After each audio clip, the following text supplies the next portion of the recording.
जानने वाले ऑपरेटर के बारे में। ऑपरेटर क्या होते हैं? ऑपरेटर का यूज हम वेरिएबल और वैल्यू के बीच में ऑपरेशन परफॉर्म करने के लिए यूज किया जाता है। ठीक है, तो वेरिएबल और वैल्यू क्या थी जो कि अपनी पिछली वीडियो में पढ़ा था। ठीक है, तो वेरिएबल, ठीक है, यानी कि वेरिएबल यानी कि जो वेरिएबल का जो नाम था और जो वैल्यू थी, उन दोनों को कोई एक ऑपरेशन परफॉर्म करना होता है तो उसे हम ऑपरेटर बोलते हैं। ठीक है, सी में ऑपरेटर कई तरीके के होते हैं जो मैं आपको इसमें स्टेप बाय स्टेप बताऊंगा।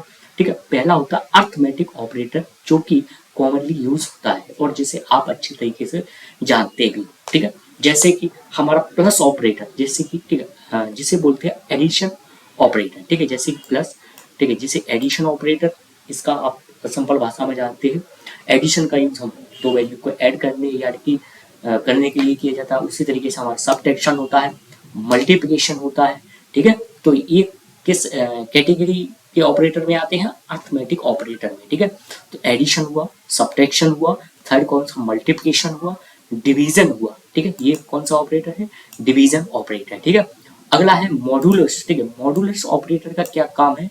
मॉड्यूलस आपको रिमाइंडर निकाल के देता है। रिमाइंडर से मेरा मतलब है जैसे कि मैंने 5 को डिवाइड, ठीक है, 5 को 2 से डिवाइड किया तो रिमाइंडर उसका क्या निकल के आएगा? 1। तो वो उस केस में हम इस ऑपरेटर का यूज करते हैं, रिमाइंडर वाली, जिसे हम मॉड्यूलस या रिमाइंडर ऑपरेटर बोलते हैं और जो किसके अंदर आता है? अर्थमेटिक ऑपरेटर के अंदर। ठीक है, तो प्लस प्लस यानी कि जो प्लस प्लस का काम क्या होता है? इंक्रीमेंट करना।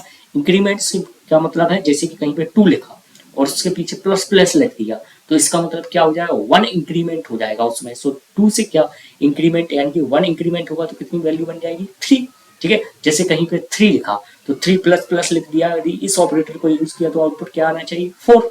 ठीक है, तो इस तरीके से ये ऑपरेटर काम करता है। डिक्रीमेंट वही उसका अपोजिट, वो माइनस कम कर देता है। ठीक है, तो ये होते हैं आपके अर्थमेटिक ऑपरेटर। आई होप आपको अर्थमेटिक ऑपरेटर अच्छे से समझ आ चुके होंगे। ये तो मैं आपको थ्योरी बता रहा हूँ, इसका मैं प्रैक्टिकल भी बताऊंगा आपको ये कैसे काम करते हैं। ठीक है, तो आई होप, आशा करता हूं कि आपको अर्थमेटिक ऑपरेटर में कोई भी दिक्कत ना आए। ठीक है, तो plus minus multiplication division modulus increment और डिक्रीमेंट, ये कौन कौन से किस ऑपरेटर होते हैं? Arithmetic operator. ठीक है, नेक्स्ट पे चलते हैं असाइनमेंट ऑपरेटर। असाइनमेंट ऑपरेटर क्या होते हैं? असाइनमेंट ऑपरेटर जैसे कि याद हो आपको, हम इस तरीके से एक वैल्यू बना रहे थे, इंट ए इक्वल बी। ठीक है, तो ए इक्वल बी या ए इक्वल 2, ठीक है, ए इक्वल 5, इस तरीके से हम लिख रहे थे। ठीक है, तो इसका मतलब क्या हो रहा था? ठीक है, इसका मतलब ये हो रहा था कि आप ए को कोई वैल्यू असाइन कर रही थी। ठीक है, असाइन बोलते हैं इसको, यानी कि ए को हमने वैल्यू असाइन कर दी 6। ठीक है, इतना क्या बोलते हैं? ए को वैल्यू असाइन करना 6। ठीक है, यदि मैंने इतना लिख दिया इंट किसी भी वेरिएबल का नाम रख दिया मैंने वी। ठीक है, ये इस तरीके से लिख दिया तो इसे बोलते हैं हम वेरिएबल को डिक्लेयर करना। क्या बोलते हैं? वेरिएबल को डिक्लेयर करना। ठीक है, और साथ में यदि मैं इस तरीके से लिख दूं इंट वी इक्वल, इसको मैं वैल्यू दे दूं 6, तो इसे बोलेंगे, इस केस को बोलेंगे असाइन करना। वी को कितनी वैल्यू असाइन कर दी? 6। और इस पूरे को क्या बोलेंगे? इस पूरे के पूरे ठीक है स्टेटमेंट को क्या बोलेंगे कि हमने वैल्यू को डिक्लेयर भी किया एज वेल एज असाइन भी कर दिया। ठीक है, तो एक तो ये तरीका है असाइन करने का। दूसरा तरीका है हमने डिक्लेयर कर दिया, अब हम इसको जितनी चाहे उतनी मर्जी अपने अकॉर्डिंग, जितना आप देना चाहो उतने अकॉर्डिंग इसको वैल्यू दे दी, तो इसे बोल देंगे असाइन करना। ठीक है, तो वी और 8 के बीच में एक ऑपरेटर लगा है जिसका नाम है असाइनमेंट ऑपरेटर। ठीक है, तो यही देख रहे हैं हम इस वीडियो में। ठीक है, असाइनमेंट ऑपरेटर क्या होता है? असाइनमेंट ऑपरेटर में, ठीक है, ये इक्वल वाला साइन होता है, इस तरीके का होता है। ठीक है, इसमें कई तरीके के ठीक है ऑपरेटर होते हैं, देख सकते हो आप प्लस। ठीक है, इस तरीके का प्लस इक्वल, ये कैसे काम करते हैं वो मैं आपको आगे चल के बताऊंगा वीडियो में। अभी मैं इसको इंट्रोड्यूस करा रहा हूँ। ठीक है, कि असाइनमेंट ऑपरेटर में कौन कौन से ऑपरेटर आते हैं। ठीक है, तो plus plus equal, minus equal, multiply equal, division equal, modular equal, ठीक है, एंड इक्वल, नॉट इक्वल। ठीक है, तो इस तरीके से ये असाइनमेंट होता है। ठीक है, तो अब नेक्स्ट ऑपरेटर है आपका कंपैरिजन, जिसका काम क्या होता है? कंपेयर कराना, एक ऑपरेटर से दूसरे ऑपरेटर में कंपेयर कराना है। ठीक है, तो उसे हम बोलते हैं कंपैरिजन ऑपरेटर। देख सकते हो आप इक्वल इक्वल, यानी कि इक्वल इक्वल ठीक है, इक्वल इक्वल दो ऑपरेटर के बीच में यदि मैंने इक्वल का ठीक है सिंबल लगा दिया तो वो चेक करेगा ये इक्वल है या नहीं। ठीक है, नॉट इक्वल वो चेक करेगा ये फर्स्ट वैल्यू और सेकंड वैल्यू इक्वल नहीं है। यदि नहीं है यानी कि ये कंडीशन ट्रू है तो आउटपुट 1 आएगा यानी कि ट्रू आएगा। मैंने पिछली वीडियो में बताया ट्रू मीन्स 1 और फॉल्स मीन्स 0। ठीक है, तो यहाँ पे लिखा एक्स और वाई। ठीक है, एक्स और वाई, यदि ये कंडीशन ट्रू है तो रिटर्न करेगा 1, यदि ये कंडीशन ट्रू है तो रिटर्न करेगा 1, यदि फॉल्स है तो रिटर्न करेगा 0। ठीक है, तो ये होते हैं आपके कंपैरिजन ऑपरेटर। ठीक है, greater than, less than, greater than और इक्वल। ठीक है, ये इस तरीके के होते हैं। ये कैसे काम करते हैं वो मैं आपको बता दूंगा। ठीक है, और नेक्स्ट है लेस देन और इक्वल। ठीक है, तो ये थे कंपैरिजन ऑपरेटर। ठीक है, कंपैरिजन कौन कौन से ऑपरेटर आते हैं? Equal to, not equal to, greater than, less than, greater than और इक्वल, और लेस देन और इक्वल टू। ठीक है, आई होप आपको ये चीज अच्छी से समझ आ चुकी होगी कंपैरिजन ऑपरेटर के बारे में। नेक्स्ट है हमारा लॉजिकल ऑपरेटर। ठीक है, लॉजिकल ऑपरेटर में क्या क्या होता है? एक होता है एंड। ठीक है, एंड में क्या होता है? हमारे पास दो स्टेटमेंट होते हैं और दोनों के दोनों कंडीशन ट्रू हो तभी हमारा आउटपुट ट्रू आएगा, अदरवाइज हमारा कंडीशन फॉल्स आएगा। ठीक है, और में से सपोज दो कंडीशन दी है, एक कंडीशन फॉल्स है, एक कंडीशन ट्रू है, तो आउटपुट आ जाएगा आपका ट्रू।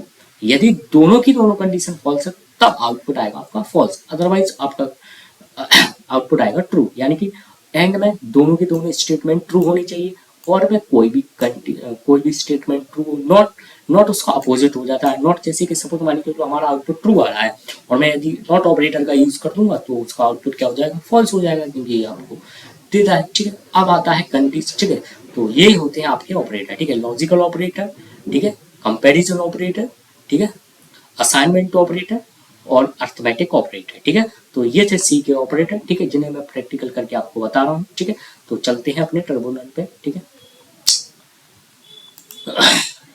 ठीक है, देखो सबसे पहले हमने कल देखा था, सबसे पहले हम क्या लिखते हैं? Has include, STDIOH। ठीक है, ये लिखते हैं। ठीक है, इसी तरीके से हैज इंक्लूड डॉट, ठीक है, ऑन यू डॉट हैश। ठीक है, और क्या लिखना पड़ता था हमें? वॉइड नहीं। ठीक है, ये हमने अपना स्ट्रक्चर बना लिया, सीखा। ठीक है, इसके अंदर हम कोड लिखने वाले। ठीक है, ठीक है, इसके अंदर लिखते हैं अपना कोड। ठीक है, और GTCH गेट, ठीक है, और CLRSC, ठीक है, ये लिखते हैं। ठीक है, ये बन गया अपना स्ट्रक्चर। ठीक है, अब हम इसमें अपना कोड लिखने वाले हैं। सपोज मान के चलो मैं यहाँ पे दो वेरिएबलों को डिक्लेयर करने वाला हूँ। वेरिएबल का नाम कुछ भी हो सकता है, जैसे कि मैंने इंट डेटा टाइप का नाम लिख लिया, वेरिएबल का नाम ए दे दिया। ठीक है, ये डिक्लेयर कर दिया। इसी तरीके से इंट बी, यानी कि दो वेरिएबल मैंने डिक्लेयर करे। ठीक है, दो वेरिएबल डिक्लेयर कर दिए। ठीक है, और एक वेरिएबल और डिक्लेयर कर देता हूँ। ठीक है, एक वेरिएबल और डिक्लेयर कर देता हूँ, इंट सी। ठीक है, ये हमने डिक्लेयर कर दी, यानी कि ABC, यानी कि मैं 3 वेरिएबलों का यूज करने वाला हूँ। ठीक है, और मैंने कहा A की वैल्यू आप 8 दे दो, B की वैल्यू आप 9 दे दो। ठीक है, आई होप आपको एक चीज समझ में आ गई होगी। A की वैल्यू 8 दे दो, B की वैल्यू 9 दे दो। ठीक है, A वैल्यू ये मैंने क्या कर दिया? असाइन कर दिया। ठीक है, तो A और B के बीच में कौन सा ऑपरेटर लग गया? असाइन। ठीक है, तो A के पास कितना है? 8 है, B के पास कितना है? 9 है। ठीक है, अब हमने कहा C इक्वल, ठीक है, यहाँ पे मैंने कहा C equal A plus B, यानी कि A और B का जो भी आउटपुट हो वो किसको दे दो? C को दे दो। तो A के पास 8 है और B के पास 9 है, तो A और B के पास जो भी वैल्यू हो वो किसको दे दो? C को दे दो। ठीक है, A और B के पास जो भी वैल्यू हो वो C के पास दे दो। तो देखो A और B यानी कि दो वेरिएबल है, दो वेरिएबल के बीच में आप देखो कौन सा ऑपरेटर लगा? प्लस। प्लस किसके अंदर आता है? अर्थमेटिक ऑपरेटर के अंदर। तो हमने पिछली डेफिनेशन क्या पढ़ी थी कि एक, ठीक है, वेरिएबल और वैल्यू, यानी कि ठीक है, वेरिएबल हो सकते हैं, वैल्यू हो सकते हैं, या वेरिएबल टू वेरिएबल हो सकते हैं। उन दोनों के बीच में कोई भी आप एक्शन परफॉर्म करना चाहते हो तब हम इस ऑपरेटर का यूज करते हैं। तो ऑपरेटर मैंने कौन सा यूज किया? प्लस का। तो मैंने कहा A और B दोनों का एड, यानी कि 8 और 9 का जितना भी आउटपुट आए, यानी कि जितना भी इसका कैलकुलेशन निकले वो किसको दे दो? आप C को दे दो। अब हम आउटपुट देखने वाले हैं C के पास क्या आने वाला है। आउटपुट में हम जब भी आउटपुट लिखते हैं इंटीजर, इंटीजर का सिंबल क्या होता है? %D। ठीक है, आई होप आपको ये चीज समझ में आ चुकी होगी। ठीक है, और ठीक है, थोड़ा मैंने स्पेस दे दिया और इसको क्लोज कर दिया, कॉमा लिया। आउटपुट किसका देखना है? जिसका भी आउटपुट लिखना है वो उसका यहाँ पर मैं डिफाइन कर दूंगा इस तरीके से। ठीक है, तो ये हो गया। ठीक है, अब मैं इसे रन करूंगा। तो रन करने से पहले हमने पिछली वीडियो में क्या सीखा था कि सबसे पहले इस कोड को हम क्या करते हैं? कंपाइल करते हैं। तो तो कंपाइल के लिए वही है अल्ट प्लस F9 करेंगे। तो देखो एरर क्या है, एरर कुछ भी नहीं है मेरे प्रोग्राम में, ठीक है। अब इसको रन करना है, तो रन के लिए शॉर्टकट की क्या होती है, कंट्रोल और F9। देखो ये आ गया हमारा आउटपुट, ठीक है। तो ये आ गया हमारा आउटपुट, ठीक है। इंटर करूंगा, बैठ जाऊंगा, ठीक है। जैसे कि सपोज मान के चलो मैंने ए को वैल्यू दे दी 8 और बी को वैल्यू दे दी 5, ठीक है। अब ए और बी के बीच में अभी मैंने प्लस लगाया, अब मैं माइनस करके देखता हूँ क्या आउटपुट आता है। तो माइनस ए की वैल्यू 8, 8 में से बी की वैल्यू 5, तो 8 में से 5 गया, कितना आउटपुट आना चाहिए 3। चलो आउटपुट देखते हैं, कंट्रोल F9 करके आ गया आउटपुट हमारा 3, ठीक है। तो इस तरीके से हमारे प्रोग्राम वर्क करते हैं ऑपरेटर की हेल्प से, ठीक है। तो एक तो तरीका ये है, ठीक है। इसका आप स्क्रीनशॉट लो, मैं से थोड़ा और एडवांस में बताता हूँ इसको करना, ठीक है। आई होप आपने इसका स्क्रीनशॉट ले लिया होगा, ठीक है। देखो अभी तो हमने इतना किया, अब हम एक काम करते हैं, ठीक है। बार बार हमें क्या करना पड़ रहा था, इंट ए इंट बी इस तरीके से करना पड़ रहा था। सपोज मान के चलो मैं यूज करने वाला हूँ 5 वेरिएबल, तो ए बी और सी और डी और ई, ठीक है। और एक, ठीक है, एक वेरिएबल का नाम दीजिए सम। इस तरीके से भी आप डिक्लेयर कर सकते हो वन टाइम, यानी कि इनके सबके डेटा टाइप क्या है, इंटीजर टाइप है, ठीक है। तो कितने, A B C D E 5 variable और एस, यानी कि 6 वेरिएबल मैंने ले लिए, ठीक है। अब मैं क्या करता हूँ, यहाँ पे इनकी वैल्यू दे सकता हूँ इस तरीके से, ठीक है। ए को वैल्यू दे दी 7 7, ठीक है। बी की वैल्यू दे दी 9 9, ठीक है। और ठीक है सेमीकोलन लगाते हुए सी की वैल्यू दे दी 6 6, ठीक है। डी की वैल्यू दे दी 4 4, ठीक है। और डी और ई की वैल्यू दे दी 9, ठीक है। अब हम क्या करने वाले हैं, इन सबका सम कर निकालने वाले हैं। तो sum equal A plus B plus C plus D plus E, इस तरीके से, यानी कि हमने क्या किया, 5 वेरिएबल ले लिए, ठीक है। यानी कि हाँ यहाँ पे हमने डिक्लेयर कर दिए थे, ठीक है, ये कर दिए थे डिक्लेयर, ठीक है। तो ये भी वैलिड है, ये भी वर्क करेगा, ठीक है। और सम को प्रिंट करा दो, तो यहाँ पे जो प्रिंट लिखा है, जो यहाँ पे मैंने क्या लिखा है, प्रिंट लिखा है, प्रिंट सी। अब मैं प्रिंट सी नहीं कराऊंगा, किसे प्रिंट कराऊंगा, सम को प्रिंट कराऊंगा। क्यों कराऊंगा, क्योंकि सम के पास पूरा का पूरा आउटपुट है। आउटपुट से मेरा मतलब है कि ए और बी और सी और डी और ई, इन सब का कैलकुलेशन किसके पास है, सम नाम के वेरिएबल के पास है। इसलिए मैंने प्रिंट टाइम में डाल दिया सम एफ, ठीक है। अब मैं इसका आउटपुट करूंगा, रन करने के लिए हम क्या यूज करते हैं, कंट्रोल और F9। तो देखो ये पूरा का पूरा हमारा आउटपुट आ गया 385, ठीक है। आई होप आपको ये चीज समझ में आ गई होगी, ठीक है, ठीक है। तो अब हम जो प्रिंट टैब में थोड़ा अब एडवांस करते हैं, हम कैसे प्रिंट कराते हैं, कैसे प्रिंट कराते हैं। जैसे कि सपोज मान के चलो मैंने कुछ वीडियो, यानी कि पिछली वीडियो में बताया था कि हम डबल स्ट्रिंग के अंदर कुछ भी लिखें एज इट इज, वो हमें मैसेज प्रिंट होता है। तो मैं यहाँ पे एक मैसेज बना देता हूँ। मैसेज आप अपने अकॉर्डिंग जो भी चाहो वो बना सकते हो। सपोज मान के चलो मैंने मैसेज बना दिया सम इक्वल, ठीक है। तो क्या रहेगा, जो डी है, डी की जगह हमारा आउटपुट आएगा और सम एक मैसेज आएगा, और ठीक है। तो देखते हैं, कंट्रोल F9 करूंगा तो क्या आ जाएगा मेरा आउटपुट, सम इक्वल 385, ठीक है। तो सम की जगह आप कुछ भी यूज कर सकते हो, शॉर्ट में भी लिख सकते हो या इस तरीके का मैसेज लिख सकते हो, टोटल, ठीक है। इक्वल का सिंबल भी आप यूज कर सकते हो, ठीक है।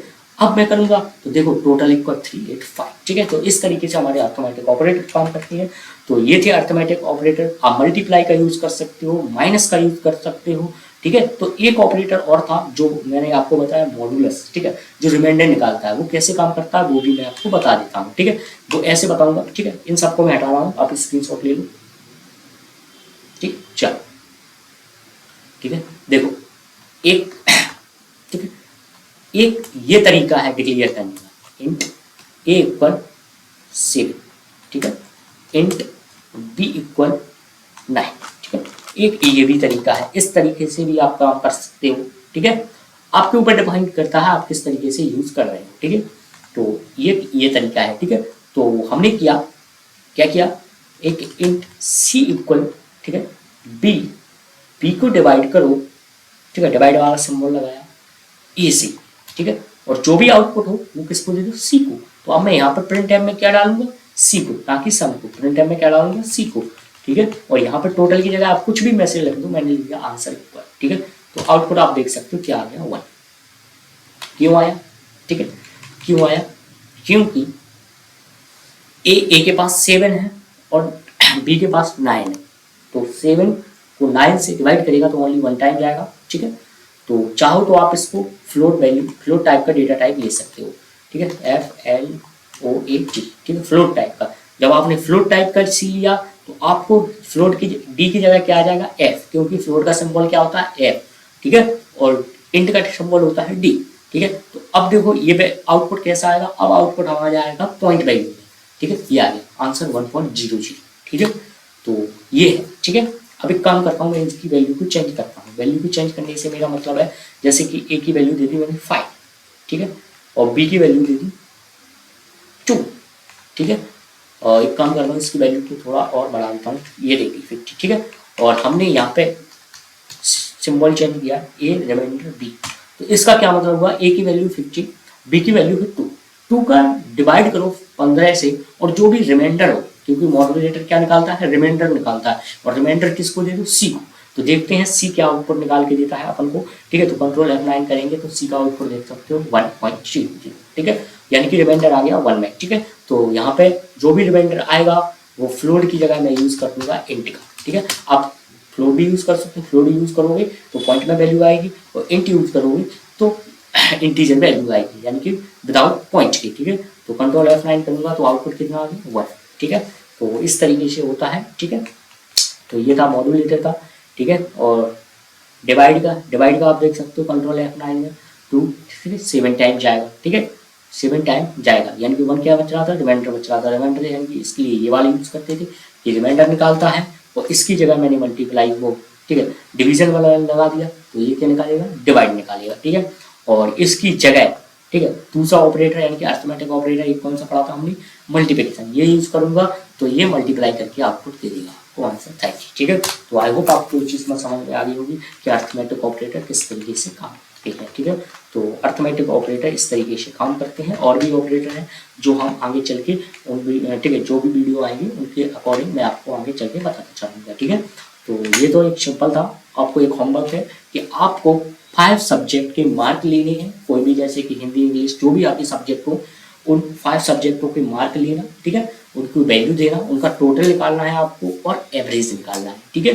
तो कैसे निकालोगे, जैसे सपोज मान के चलो मेरे पास 5 सब्जेक्ट के मार्क हैं, ठीक है, 5 सब्जेक्ट के मार्क मेरे इंग्लिश में मेरे मार्क आए 77, ठीक है, और इंग्लिश के मार्क हो गए, और मैंने ले लिए फिजिक्स में मार्क आए मेरे 77, ठीक है, और केमिस्ट्री में मेरे मार्क आए 76, ठीक है, ये मेरे मार्क आए, ठीक है। अब मुझे इनका टोटल निकालना है, तो मैं लिखूंगा यहाँ पे int total equal E plus P plus CH, ठीक है। तो इनका टोटल आ गया इस टोटल के पास में, ठीक है। अब सपोज मान के चलो मुझे एवरेज निकालना है, ठीक है, तो मैं क्या करूँगा, ठीक है। तो मैंने क्या किया, टोटल निकाल लिया, ठीक है। तो देखो मैंने 3 सब्जेक्ट के मार्क लिए, इंग्लिश, फिजिक्स, केमिस्ट्री, इन तीनों का मैंने टोटल निकाल लिया, टोटल नाम के वेरिएबल, ठीक है। अब मुझे निकालना है एवरेज भी, ठीक है, मैं काम कर रहा हूँ इसका एवरेज भी निकाल देता हूँ। एवरेज कितना आया, एवरेज यानी कि कोई भी आप वेरिएबल का नाम ले सकते हो, जैसे कि मैंने ले लिया ए और बी, आप ए भी ले सकते हो या ए बी कुछ भी ले लो, मतलब एक उसका मीनिंगफुल नेम लो, ऐसा नहीं कि मैं एवरेज निकाल रहा हूँ और यहाँ पे मल्टीप्लाई का नाम दे दूँ, वो गलत है। जैसे कि मैंने मान के चलो ई और पी एच की, यानी कि तीनों के बीच में क्या निकाल रहा था, टोटल निकाल रहा था, इसलिए मैंने टोटल दे दिया। आप सम भी दे सकते हो, ठीक है, या टी भी दे सकते हो, ये यानी कि एक मीनिंगफुल नेम होना चाहिए, ठीक है। टी निकाल रहा हूँ, टी मीन्स टोटल निकाल रहा हूँ, एस भी दे सकते हो, एस फॉर सम निकाल रहा हूँ, ठीक है। तो मैं एक काम करूँगा, अभी टोटल ले लेता हूँ, ठीक है, जो कि मीनिंगफुल नेम है टोटल, ठीक है। यहाँ पे अब मैं एवरेज निकालने वाला हूँ, तो एवरेज के लिए ए और बी ले लिया, कुछ भी ले सकते हो आप, डिपेंड कर रहा है आपके ऊपर। तो मैंने कहा टोटल, ठीक है, टोटल को डिवाइड कर दो, कितने सब्जेक्ट है, 3 से कर दो, ठीक है। तो एक काम करता हूँ, मैं इंट की जगह फ्लोट ले लेता हूँ, एवरेज क्योंकि फ्लोट में आएगा, ठीक है। तो इस तरीके से आपको डेटा टाइप का थोड़ा ध्यान रखना है, ठीक है। तो इंटीजर वैल्यू यानी कि EPS, ठीक है। तो मेरे आउटपुट 2 आउटपुट शो होने चाहिए आउटपुट में, कैसे, मैंने लिखा प्रिंट एफ में, ठीक है, एक मैसेज डाल दिया टोटल इक्वल, ठीक है। अब जो प्रिंट कराना है, अब टोटल किस टाइप का डेटा टाइप है, इंट टाइप का, तो इसका सिंबल क्या होता है, डी, तो मैंने डी यूज किया, कॉमन टोटल, ठीक है।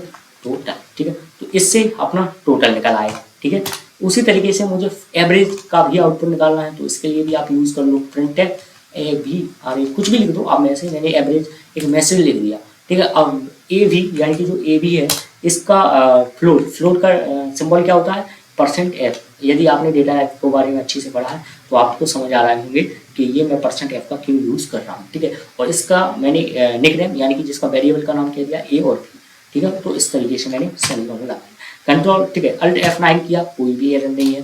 कंट्रोल F9 किया तो दो आउटपुट आएंगे, देखो एक टोटल आ रहा है 221, ये टोटल आ रहा है और एक एवरेज आ रहा है, ठीक है। तो आप इसमें देख रहे होंगे टोटल इक्वल 221 के साथ ही चिपका हुआ एक एवरेज आ रहा है, ठीक है, चिपका हुआ। मैं चाहता हूँ यहाँ से लाइन ब्रेक हो जाए। लाइन ब्रेक से मेरा मतलब है जैसे 221 लिखा, इसके बाद नेक्स्ट लाइन में एवरेज लिखा हुआ आया है, तो मैं एक काम करूंगा, ये जो मेरा टोटल है, ठीक है, यहाँ पे ये टोटल लिखा है, ठीक है, यहाँ पे स्लैश एन का यूज करूंगा। स्लैश एन क्या करता है, लाइन को ब्रेक कर देगा, यानी कि एक जो फर्स्ट यानी कि पहला जो स्टेटमेंट है, यानी कि जो पहला स्टेटमेंट है इसका आउटपुट आ जाएगा, इसके बाद दूसरी ब्रेक लाइन कर देगा ये स्लैश एन क्या काम करेगा, ब्रेक कर देगा लाइन को। जैसे कि मैंने कंट्रोल F लाइन किया, देखो ब्रेक कर दी ना उसने लाइन, टोटल इक्वल 221 और दूसरी लाइन में आया एवरेज 73.00 जो भी, ठीक है, निकला, ठीक है, ये आ रहा है, ठीक है। तो अगर आप इसका यूज नहीं करोगे, ठीक है, लाइन ब्रेक का यूज नहीं करोगे, तो देखो वो एक ही लाइन में आउटपुट आएंगे, टोटल इतना और एवरेज इतना, ठीक है। तो इस तरीके से भी आप आउटपुट निकाल सकते हो। और यदि आपको सिस्टमेटिक ठीक है, अच्छे मेथड में मतलब फॉलो करना है, तो यहाँ पे आप स्लैश एन का यूज कर दो, स्लैश और एन, ठीक है। ये क्या कर देगा, लाइन को ब्रेक कर देगा, एक आउटपुट ऊपर आएगा, एक आउटपुट नीचे आएगा, तो टोटल अपना ये निकला, एवरेज अपना ये निकला, ठीक है। आई होप आपको ये चीज समझ में आ चुकी होगी अच्छी से। तो थैंक यू। अब हम चलते हैं नेक्स्ट की तरफ, ठीक है। So thank you.